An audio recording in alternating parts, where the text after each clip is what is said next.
Set dosa करताना डोसा कडक किंवा वातड होत असेल तर हे प्रमाण वापरून या टिप्स वापरून तुम्ही सेट डोसा करून बघा. अगदी मस्त लुसलुशीत मऊ जाळीदार असा डोसा होतो. नमस्कार, स्वागत आहे तुमचं मराठी किचनमध्ये. तर आज आपण करणार आहोत सेट डोसा आणि त्याच्यासोबत दोन प्रकारच्या चटणी. पहिल्यांदा याकरता प्रमाण काय घेतलं आहे ते पाहूयात. तर या ठिकाणी 2 वाट्या जो आहे तो तांदूळ मी घेतलेला आहे.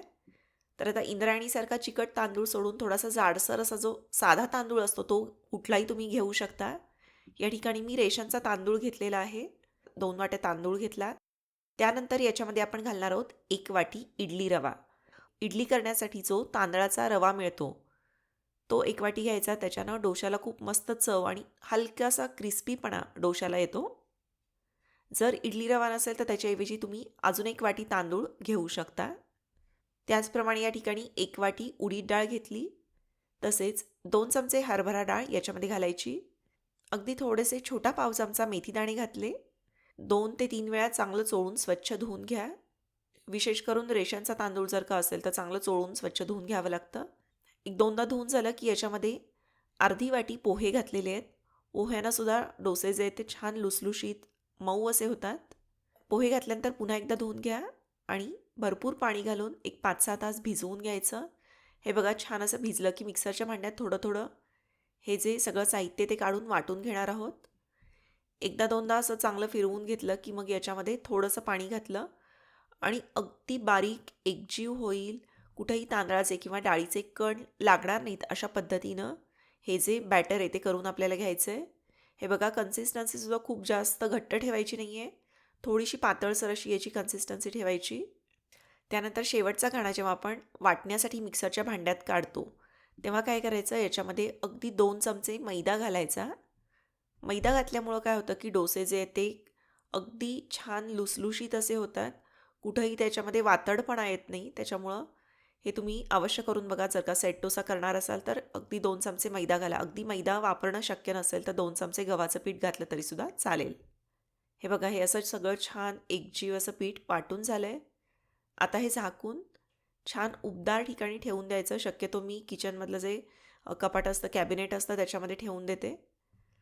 सकाळी हे बघा पीठ असं छान फुगलं आहे आणि जर का तुम्ही हे पीठ पाहिलं तर याला असं छान फेसाळतं असं हे पीठ झालेलं असतं. मस्त अशी याला जाळी पडलेली असते. असं पीठ जर का झालं असेल तर डोसे अगदी छान जाळीदार असे होतात. हे बघा अगदी असं याला फेस फेस तुम्ही पाहू शकता, असा याला फेस फेस आलेला आहे. चवीनुसार मीठ घातलं. आता डोसा करायला घेण्यापूर्वी पहिल्यांदा आपण डोशासाठीची जी चटणी आहे त्या दोन्ही प्रकारच्या त्या करून घेऊ. तर पहिल्यांदा लाल चटणी करण्यासाठी पॅनमध्ये थोडंसं तेल गरम केलं.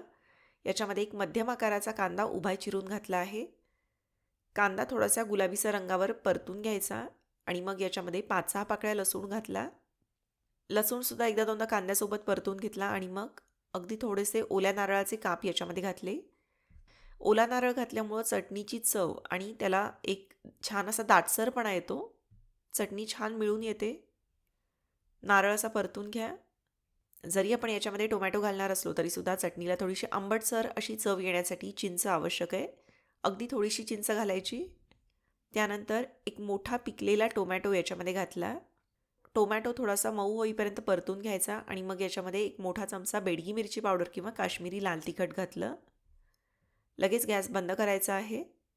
थोडंसं एक अर्धा कप पाणी याच्यामध्ये घातलं आहे. आता चिंच घातली आहे म्हटल्यानंतर चिंचेचा जो आंबटपणा असतो तो बॅलन्स करण्यासाठी अगदी थोडासा गूळ याच्यामध्ये घालायचा आहे. चटणी गोडसर होणार नाही, पण चिंचेचा आंबटपणा कमी होऊन चटणीला छान चटपटीत अशी चव येईल इतपत हा असा गूळ घातला.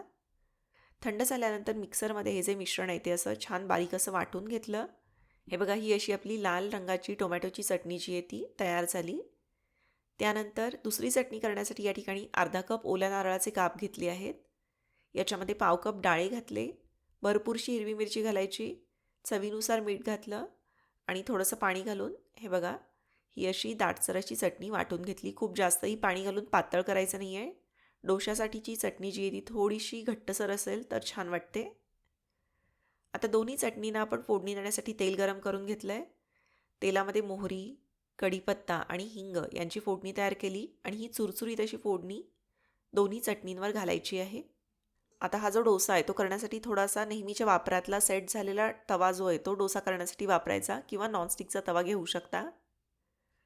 थोडंसं तेल तव्याला पुसून घेतलं. तवा जो आहे तो मध्यम आचेवर गरम करून घ्यायचा आहे. पळीनं याच्यावर पीठ सोडलं आहे आणि एकाच दिशेनं हलकं याला फिरवायचं आहे, खूप जास्त दाबून पसरवायचं नाही आहे. हे बघा, हे जे पीठ आहे ते असं सहज आपोआप पसरणारं हवं इतपत हे जे पीठ आहे त्याची कन्सिस्टन्सी हवी आहे.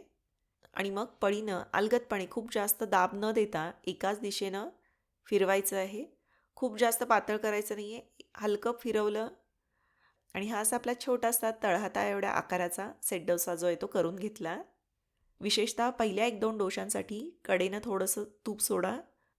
गॅस मध्यम आचेवरच ठेवायचा आणि डोशाला आधी असे बबल्स येऊ द्यायचे. हे बघा, ही अशी छान जाळी डोशाला पडली की मग याच्यावर झाकण ठेवायचं आणि अगदी 1 ते 2 मिनिटं मध्यम आचेवर डोसा जो आहे तो वाफवून घ्यायचा. हलका सोनेरी रंगाचा झाला की याची बाजू पलटली. हे बघा, दुसरी बाजूसुद्धा अशी हलकीशी सोनेरी होईपर्यंत एकदा दुसऱ्या बाजूने याला भाजून घेतलं आणि हा असा आपला सेट डोसा जो आहे तो तयार झालेला आहे. अगदी मऊ लुसलुशीत असा हा डोसा होतो. वरून जर का लोणी किंवा बटर घातलं तर खायला अजून मजा येते. दोनही प्रकारच्या चटणीसोबत डोसा अगदी मस्त लागतो. हे प्रमाण आणि या टिप्स वापरून तुम्ही डोसा करून बघा. नक्कीच सगळ्यांना हा डोसा खूप आवडेल. लहान मुलं तर हे डोसा आवडीनं खातातच, पण वयस्कर मंडळी जर का घरात असतील तर त्यांनासुद्धा हा डोसा खायला अगदी छान वाटतो. त्याचप्रमाणे याची रेसिपी तुम्हाला कशी वाटली ते मला जरूर कळवा. व्हिडिओ आवडला तर व्हिडिओला लाईक करा. व्हिडिओची लिंक तुमच्या मित्रमैत्रिणींसोबत, नातेवाईकांसोबत जरूर शेअर करा. धन्यवाद.